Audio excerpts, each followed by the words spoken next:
ওয়াশহাদ আযাবাহুমা, এবং বিচারটা ঘরোয়া ভাবে গোপন ভাবে ওই চেয়ারম্যানের রুমের সালিশ রুমের মধ্যে বসে করলে হবে না, হবে কোথায়?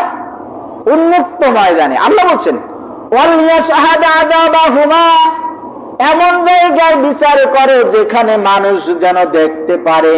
যদি ইসলামী রাষ্ট্র হয় তাহলে টিভির মাধ্যমে, মিডিয়ার মাধ্যমে, রেডিওর মাধ্যমে, ইউটিউবের মাধ্যমে সংবাদ প্রচার করা হবে, অমুক জেনাকারী নির্বিচার আগামী মঙ্গলবার বেলা 11টার সময় কার্যকরী হবে।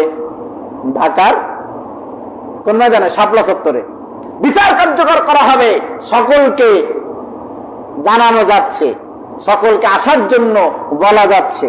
যারা আসবে হাজার হাজার মানুষ থাকবে, ওখানে বিচারক একজন নয়। বিবাহিত যদি হয় মাটির মধ্যে গেড়ে বিচার করা হবে। ওই ছোট্ট বাচ্চাটাও ওই পাথর ছুটতে পারবে, ঢিল মারতে পারবে, ইট মারতে পারবে।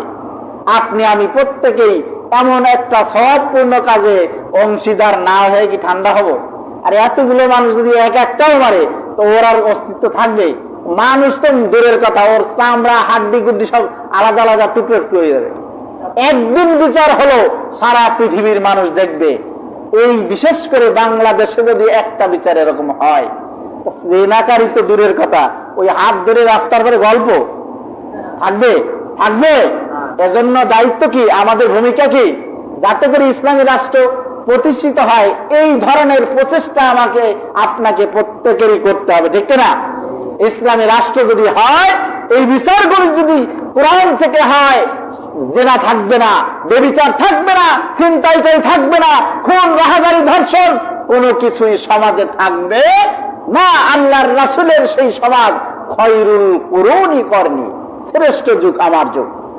এইটা আমরা ইনশাআল্লাহ উপহার পাবো। কিন্তু আমাদের ভূমিকা আছে ব্যক্তিগত, যার যার ব্যক্তি জায়গা থেকে আপনার আমার ভূমিকায় আমরা অবশ্যই যেন ইসলামের সাথে থাকি, মুসলমানদের সাথে থাকি, কোরআনের সাথে থাকি। ইনশাআল্লাহ পারবো তো?